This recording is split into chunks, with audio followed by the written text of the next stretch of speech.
আফগানিস্তান নামক এলাকার মধ্যে একজন আল্লাহ পাকের বান্দা যিনার নাম হলো হযরত হাবিবুর রহমান ইবনে কাবিল আফিন্দি। উনি বলতেছেন, ও দুনিয়ার মানুষের দলেরা, আমি একদিন আমার মসজিদের পাশে দিয়া রাত্রবেলা হেঁটে হেঁটে যাচ্ছিলাম। যাওয়ার সময় আমি তাকে দেখলাম ওই মসজিদের মধ্যে একজন ব্যক্তি ইবাদত করতেছে, কিন্তু তার এমন শীতের সময় তার শরীরের মধ্যে কোনো জামা কাপড় নাই, একবারে অবস্থাটা কেমন জানি মনে হইতেছে, কিন্তু উদি লাগায় ইবাদত করতেছে। এটা দেখা আমার কাছে একটু সন্দেহ লাগলো। গায়ের মধ্যে জামা কাপড় নাই, কিন্তু মসজিদের মধ্যে ঢুইকা রাত্রবেলা ইবাদত করে, কারণটা কি? আমি তো এটা বুঝতে পারলাম না। আমি মসজিদের সামনে যাইয়া ওনাকে ডাক দিলাম, এগো আল্লাহর বান্দা, আপনি যে কাপড় ছাড়া উলঙ্গ অবস্থায় উদিলা ভাবে আল্লাহর ঘরে প্রবেশ করলেন, কারণটা কি আপনি আমার কাছে বলবেননি?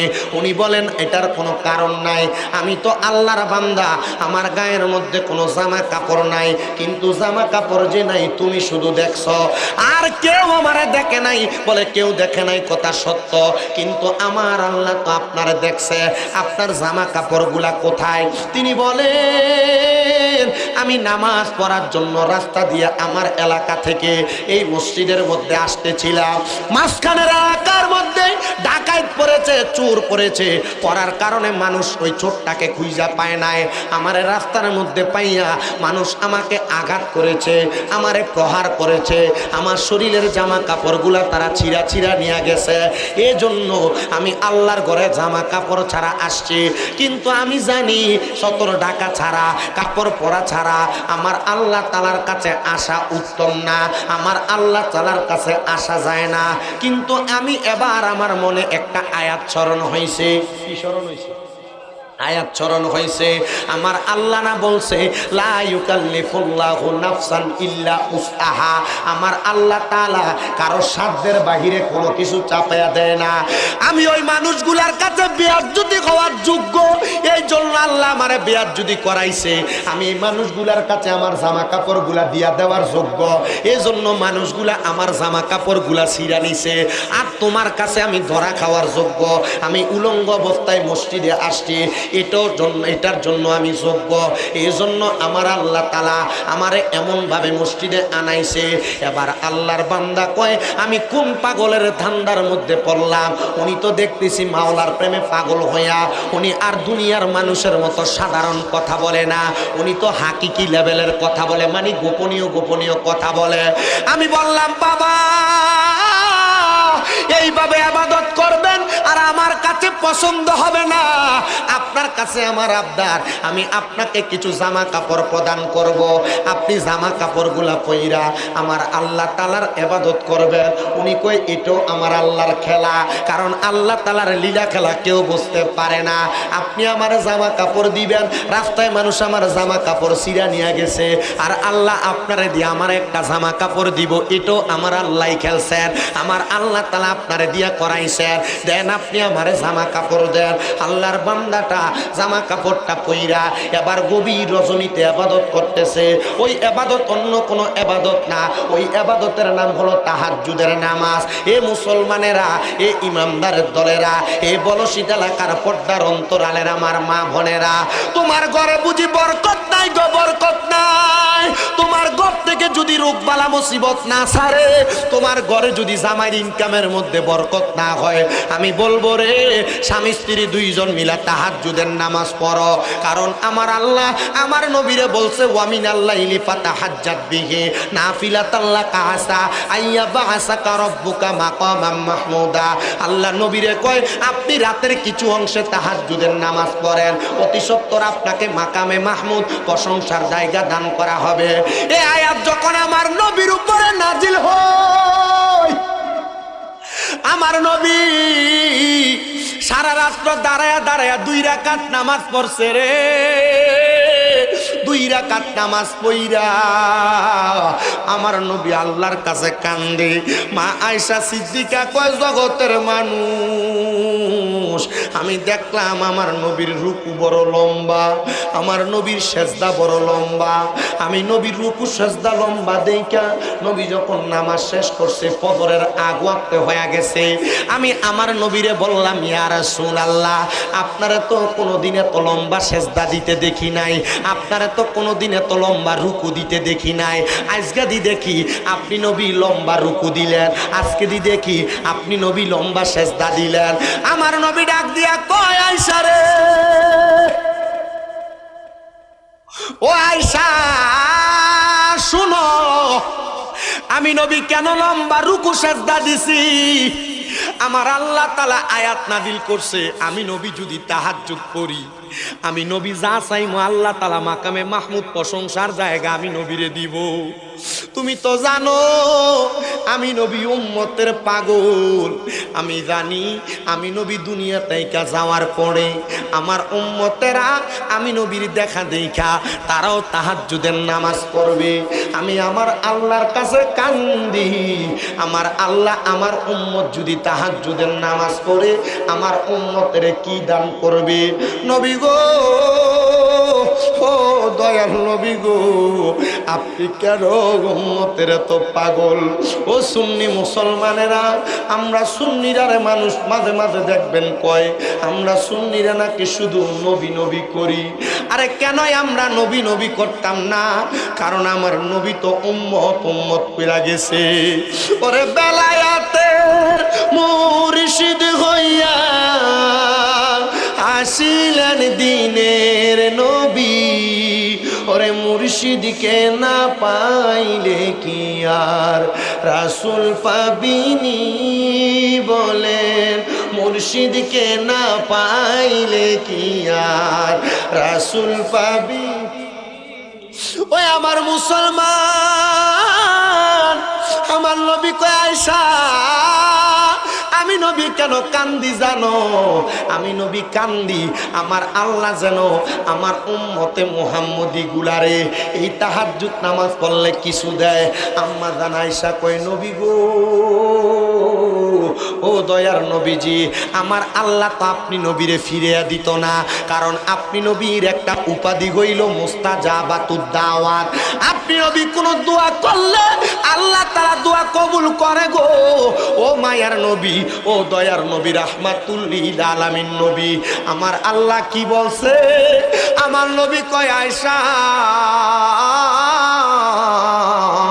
আমার আল্লাহ ঘোষণা করছে আমি নবীর উম্মতেরা তাহাজ্জুদের নামাজ পড়া আমি আল্লাহর আমার আল্লাহর কাছে যা চাইবো আমার আল্লাহ উম্মতের তা প্রদান করব। হায়রে আমার বাবা, ও বড় শীতের মুসলমান, এবার এই তাহাজ্জুদের নামাজটা ওই আল্লাহর ওলি মসজিদে পড়তে গেছে, কারণ তিনি জানে তাহাজ্জুদ নামাজ পড়া আল্লাহর কাছে কিছু চাইলে আল্লাহ দেয়। অনেকের তো সন্তান হয় না, আল্লাহর কাছে চাইবেন আল্লাহ সন্তান দিবে। অনেকে ব্যবসা করেন বরকত হয় না, তাহাজ্জুদ পড়বেন আল্লাহ দিবে। অনেকে কামাই রুজি করেন বরকত হয় না, তাহাজ্জুদ নামাজ পড়বেন বরকত দিবে। অনেকে দুনিয়ার জমিনের মধ্যে কঠিন রোগে আক্রান্ত, আমি বলবো তাহাজ্জুদের নামাজ পড়বেন আল্লাহ দিবে। কিন্তু অনেকে চিন্তা করে, হুজুর তাহাজ্জুদ নামাজ তো দূরের কথা, আমরা তো 5 ওয়াক্ত নামাজ হইতো পড়ি না, আমরা তাহাজ্জুদের নামাজ পড়াম কোন সময়? না রে মুসলমান, না, আপনি বান্দা, আপনি উম্মতের দরকার আল্লাহ তাআলার আদেশ মোতাবেক আল্লাহ তাআলার হুকুমগুলা পালন করা। শুধু তাহাজ্জুদের নামাজ না, আরো অনেক নফল ইবাদত আছে। সলাতুল ইস্তেসকার নামাজ আছে, সলাতুল খায়রের নামাজ আছে, সলাতুল দোহার মানে চাষতের নামাজ আছে, আবার সলাতুল এশরাকের নামাজ আছে, সলাতুল আওয়াবিনের নামাজ আছে, এমন অনেক সলাতুল হাজতের নামাজ আছে, সলাতুল তাসবির নামাজ আছে, এমন কত নফল ইবাদত আছে। আমরা তো শুধু 5 ওয়াক্ত লইয়া লাফাই, 5 ওয়াক্ত নামাজ হয়তো ঠিক মতো পড়ি না। আমি বলবো রে বাবা, আল্লাহ তাআলার গোপনীয় গায়বী খাজিনা থাইকা যদি তোমরা বেশি কিছু পাইতে চাও, তাইলে তোমরা এমন কিছু গোপনীয় ইবাদত করো যেটার মাধ্যমে আল্লাহ তাআলা তোমার গোপন সম্পদ দান করব। এবার ওই আল্লাহর ওলি তাহাজ্জুদের নামাজ পড়ছে, নামাজটা পড়া সারা রাত মসজিদে কাটাইছে। নামাজ পড়া যখন আবার সকাল হয়ে যায়, এশাকের নামাজ কইরা আল্লাহর ওলি মসজিদ থেকে বের হয়। রাত্রে যেই ব্যক্তির লগে দেখা হয়েছে ওই ব্যক্তি বাড়ি থেকে বের হয়, আল্লাহর ওলি মসজিদ থেকে বের হয়ে সামনের দিকে যায়। এবার ওই ব্যক্তি চিন্তা করে যিনি নামাজ পড়ে তার সাথে আমার আগে পরিচয় নাই, আজকে প্রথমই দেখলাম, আমি দেখি সে কোথায় যায়, তার বাড়িটা কোন জায়গায়। এবার ওই আগন্তুক ব্যক্তি বলে আমি তার পেছনে পেছনে যাইতে লাগলাম, কিন্তু সামনে যায় দেখলাম সে কোনো মানুষের বাড়িতেও যায় না, আর বাড়িতেও যায় না। আমি দেখলাম সে রাস্তায় যাইয়া একটা কুকুরের সাথে কথা বলে। কি লোকে কথা কয়? কেউ আমি যদি কই কুকুর ভালো আছো, কুকুর কি জবাব দিব? কুকুর জবাব দিব? আমি যদি কুকুর ভাত খাইছ জবাব দিব? জবাব দিব। তার মানে বোঝা যায় এই কুকুরের ভাষা বোঝার জন্য অলৌকিক একটা জ্ঞানের এই জ্ঞান দেয় কি আল্লাহ দেয়, বিশ্বাস আসেনি? আপনি যে বিপদে পড়লে সিগারেট ধরে আঙ্গে, মাশাআল্লাহ কি সুন্দর। আপনি আল্লাহর কাছে যদি চান না, আপনি যদি টেনশনে পড়লে, রোগে আক্রান্ত হয়ে গেলে, আপনার একবারে টেনশন অবস্থা খুব খারাপ, আপনি যে আল্লাহর কাছে চান না, আল্লাহর কাছে কি কোনো কিছুর অভাব আছে? তার মানে বোঝা যায় আল্লাহ দিতে চায়, আমরা নিতে জানি। আল্লাহ দিতে চায়। আপনারা তো বিরিয়ানি খাবেন, আওয়াজটা দিতেছে কয় ডাক না, কয় ডাক না, দেখতেছি গরু একটা দিকে দেখ না, দেখলাম কয়টা? হ্যাঁ 5টা, দেখো 9 না। এই নিয়ে বিরিয়ানি রাবা শ্বাস। উনি বলেন আমি আগন্তুক, আমি মনে করছি উনি ওনার বাসায় যাবে, কিন্তু উনি কারোর বাড়িতে যায় নাই। উনি যাইয়া তার সাথে কথা কয়। উনি বলেন আমি তাকে দেখলাম, উনি কুকুরকে বলতেছে কুকুর, কুকুরও লড়ে না, কুকুরও জায়গা থেকে নড়ে না। এ কুকুর, আমি তো জানি কুকুরের 10টা ভালো স্বভাব আছে, কিন্তু কুকুরের 3টা খারাপ স্বভাব আছে। তুমি বলো তো এই খারাপ স্বভাবগুলো তোমার মাঝে কেন? আল্লাহর ওলি এই প্রশ্নগুলা কইরা কুকুরকেই বারবার প্রশ্ন করে। কুকুরের 1 নাম্বার খারাপ স্বভাব, কুকুর মাটিতে প্রস্রাব করে না, যে কোনো ওয়াল বা গাছের সাথে প্রস্রাব করে। কুকুরের 2 নাম্বার খারাপ স্বভাব, কুকুর সকালবেলা তার মালিককে ঘুমাইতে যায় না, ঘেউ ঘেউ করে ডাকে। কুকুরের 3 নাম্বার খারাপ স্বভাব, কুকুর ভিক্ষুক দেখলে, ফকির দেখলে ঘেউ ঘেউ করে ডাকে। কুকুর, তুমি বলো তো তোমার এই 3টা খারাপ স্বভাব কেন? এ প্রশ্ন কইরা আল্লাহর ওলি মাথা নাইরা উনি আবার মসজিদে ব্যাক করে আসে।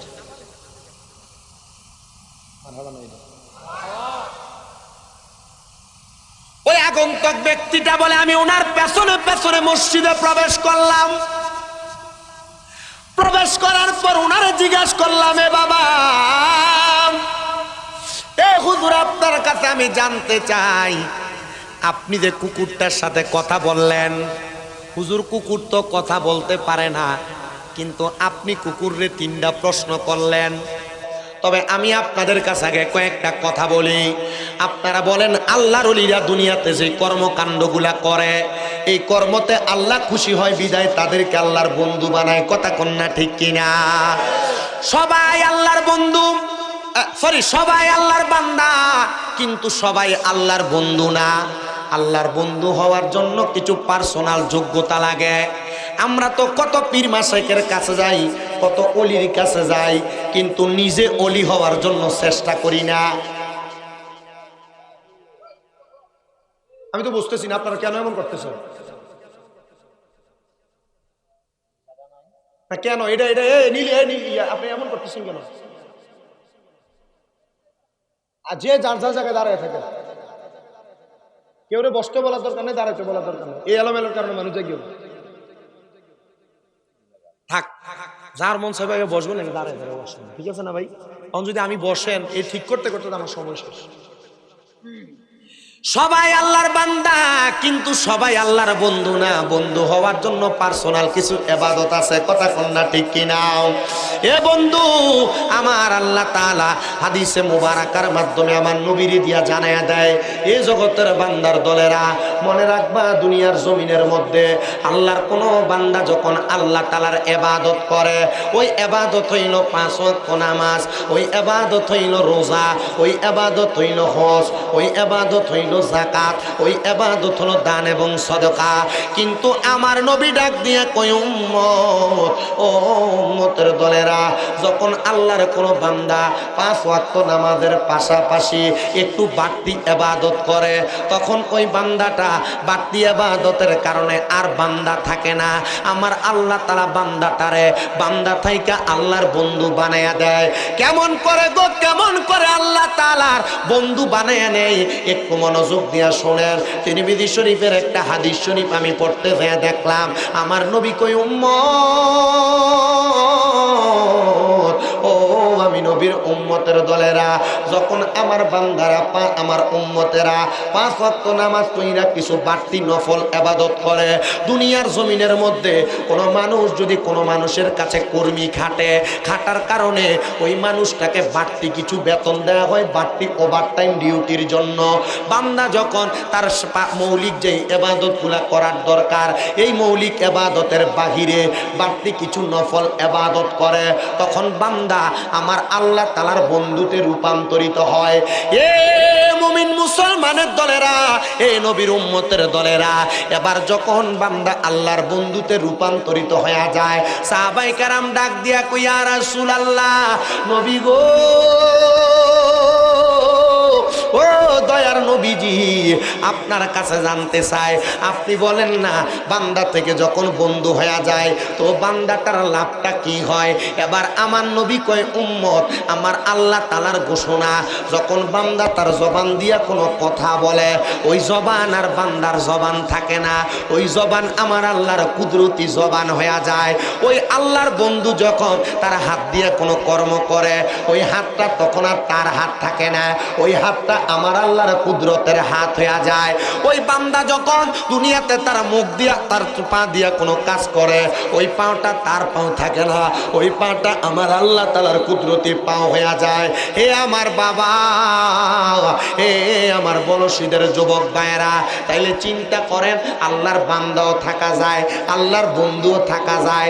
সাময়িক ব্যক্তি বান্দা, কিন্তু অসাময়িক ব্যক্তি যেটা বেশি বেশি ইবাদত করে, এটা বন্ধু। বন্ধু হইতে পারলে আল্লাহ আপনার সর্বোচ্চ বিরাজমান থাইকা আপনি বান্দারে সব জায়গার মধ্যে সহযোগিতা করবে। কেমন সহযোগিতা করবে? একটু মনোযোগ দিয়া শুনলে বয়ানটা আপনারা বুঝতে পারবেন। আল্লাহর ওলিদেরকে আল্লাহ তাআলা কিছু অলৌকিক ক্ষমতা দান করে, কথা কন না? করে কি করে না? আল্লাহর ওলিদেরকে অলৌকিক ক্ষমতা দান করেন কে? আল্লাহ। আমার আল্লাহ তাআলা কেমন অলৌকিক ক্ষমতা দান করেন?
লা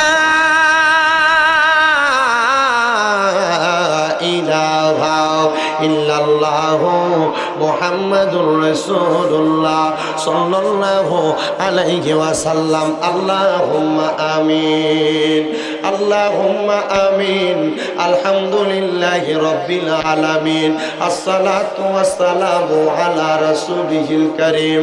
রব্বানা যালামনা আনফুসানা ওয়া ইল্লাম তাগফির লানা ওয়া তারহামনা লানাকুনান্না মিনাল খাসিরিন। মাবুদু, ও দয়াল আল্লাহ, আপনি কি আসমানে না জমিনে, না পাহাড়ে না দরিয়ায়, এ গত জীবনে আপনার কত তালাশ করলাম, সন্ধান পাইলাম না।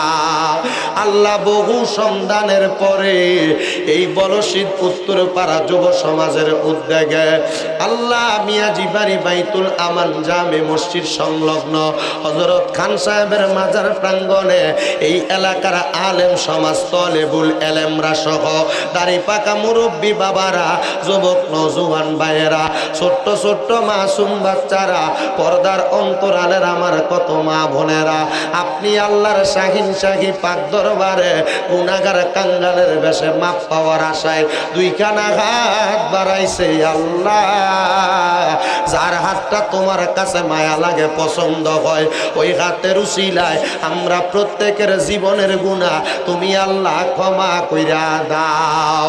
তুমি তো অন্তর জামিরে আল্লাহ, ওই আমরা হইলাম ফানা,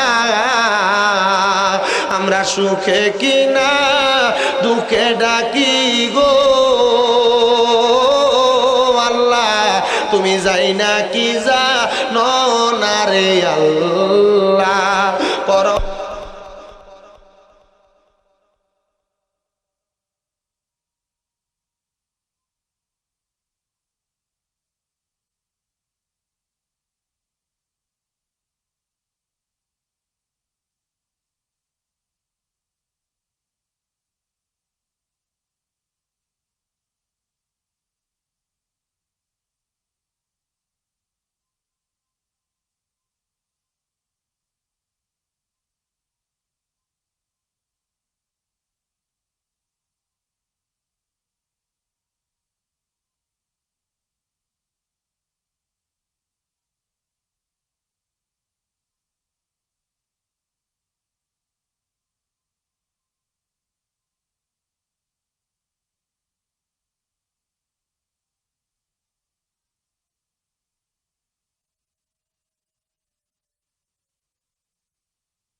কোন তাইলে বুঝলাম যে না আপনারা ঠিক আছেন। তবে মাহফিল অনুযায়ী জায়গাটা হয়েছে, জায়গাটা হইতে আসছিল একটু লম্বা চূড়া বড় সড়ো, জায়গাটা হয়ে গেছে ছোট।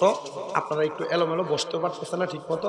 না আমি না না থাক, কিছু করার দরকার নেই, যেমনি আছে আগার লাগবে না। কারণ একজনে বইয়া জায়গাটা করছে গরম, আমি আগাইতাম কেমনে কইতাম গরম জায়গাটার ভিতরে, পরে আরেকজনে দরকার নাই, যে যেমনি আছেন এমনি থাকেন। আর কারো যদি মন চা মাঝখান দিয়ে ঢুকবো। আচ্ছা তাইলে বলেন আমরা তাইলে খুশি না বেজা? হ্যাঁ, তাহলে একটু মোহাব্বতের আওয়াজে কোন আলহামদুলিল্লাহ। কোনা দিয়ে ফলাইন মনে থাকবে, একটু জোরে কইছে না তারা ইন্ডিয়া ঠিক আছে, আপনারা মোটামুটি মাশাআল্লাহ, একটু জোরে কোন আলহামদুলিল্লাহ। গভীর মনোযোগ দিবেন আমার বাবাজিরাম।